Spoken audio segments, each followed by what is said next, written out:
most welcome to Chawla's kitchen. Today I'm gonna make Shahi Paneer. So this is actually a delicacy of North India. We North Indians, make it like once in a week, and it's really delicious and a party dish too.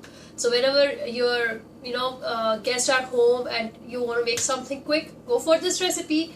And we don't need much ingredients. Whatever we have at home, we'll just use that. So let's go through the ingredients here. So here I have paneer cut into cubes, whatever shape you like, you can cut that way. And I'll be using a homemade paneer. You can see my another recipe of how to make homemade paneer. Then I'll be using puree, which I have already pureed. This is onions. I am using yellow onion over here. Just puree it. I haven't used any water.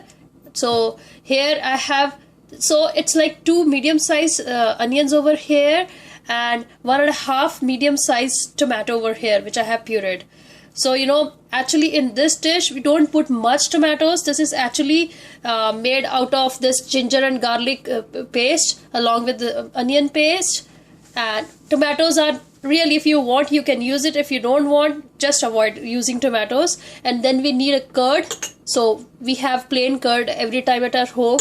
So it's a plain yogurt. We are gonna use around a half cup of this, and a half cup of milk we will be using. So we'll be using some cashew nuts. So we'll be making paste of cashew nut, and we will use some milk in that, and other milk we'll be putting in our gravy. Then we need a bay leaf, some green cardamom over here, then some cilantro, and in our condiments I need some salt, some turmeric powder, some garam masala. This is a homemade garam masala. Then a red chili powder, and yes, Shahi Paneer, if you guys know, it's somewhat sweet in taste, so we'll be using a half teaspoon of sugar over here. Then I like to use some cumin powder over here. So I have a cumin powder from the market. I'm just gonna use like a half teaspoon of this. That's it. So let's get started. First I'll be making paste of this, and then we'll start making a gravy. So my cashew paste is ready, and my oil is heated up over here in the pan. So use a thick saucepan over here. Here goes a bay leaf along with some green cardamom. Just give it a minute, and then we are gonna put ginger and garlic along with the onion puree in it. So be careful because it's a paste. Here goes the ginger garlic paste. Here goes the onion paste. Again carefully because we are using everything paste in this. So when we put paste in the oil, it really crackles. So be away from your stove somewhat. So I'll give it a minute or two to get cooked. Then we'll be putting our tomato puree in it. So onions are cooking for around 2 minutes, you can say, because we want that raw flavor to go from it. So it's almost done. Here goes the onion puree. Oh sorry, tomato puree. And now I'm gonna use my condiments over here.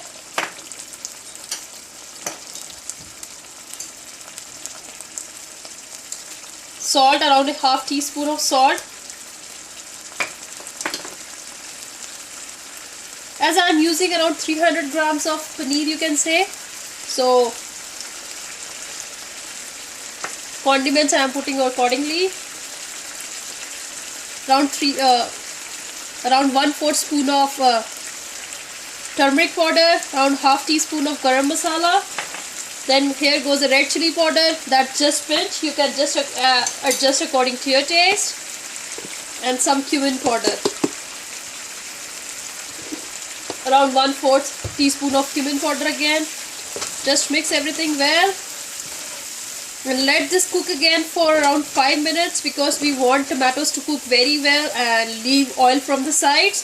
So I'm just going to cover this with a lid and cook it for another 5 minutes. So we'll check back. So my tomatoes are done. So you can see it's almost half in size and it's leaving oil from the sides.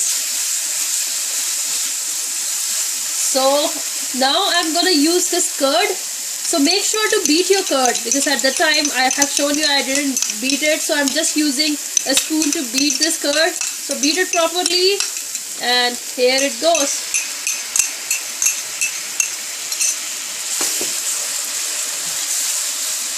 And here goes my cashew paste. So you can use a cashew according to your taste. I have used around 6 cashews in it. So if you like more cashews, you can, that's according to your taste. So I like it somewhat, not much. So give it like a minute or two again. I'm gonna use some milk also in it. Some people really like to use cream. You can go for that, but traditionally we don't use cream in this. So I'm gonna just use milk in it too.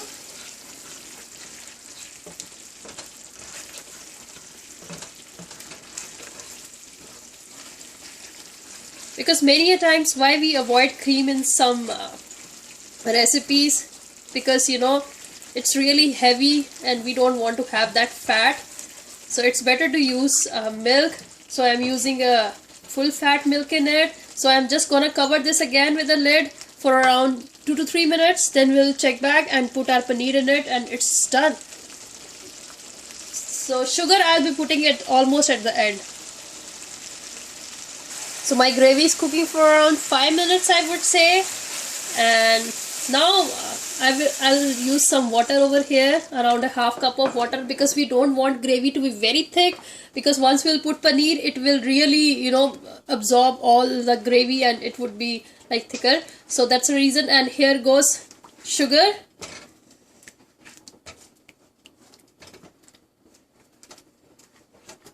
So give it like 2 more minutes. So this actually recipe takes around 10 to 15 minutes to get cooked.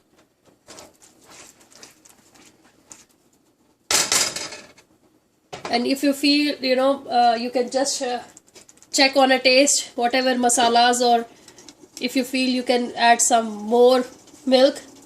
That's really according to your taste. So here I have covered it with the lid, and we'll check back after 2 minutes. And once my gravy is done, we'll just put our paneer. Gravy is done. Here goes a paneer.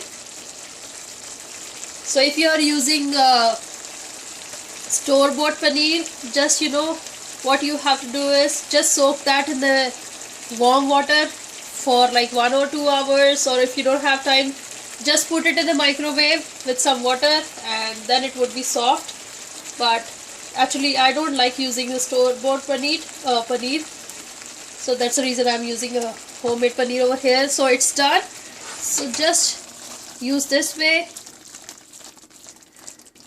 because we don't want our paneer to get break. Do it slowly. Some people like to stir fry paneer, and I really don't like it. That's the reason I'm just using this way. So just turn off the heat, garnish it with some cilantro, and my Shahi Paneer is ready. So here is my delicate Shahi Paneer ready. It's really delicious, yummy, but make it a point, when you put purees in a gravy, you need to cook that very well, otherwise you'll get that raw flavor. And you can use cashews according to your taste. Just try out this authentic North Indian dish, delicacy of Punjab, and leave me comments, leave me suggestions, and don't forget to hit the like button, subscribe on our channel to know more videos, and don't forget to tell your friends and share with them too, and see us on Facebook too. Thank you so much. Bye bye.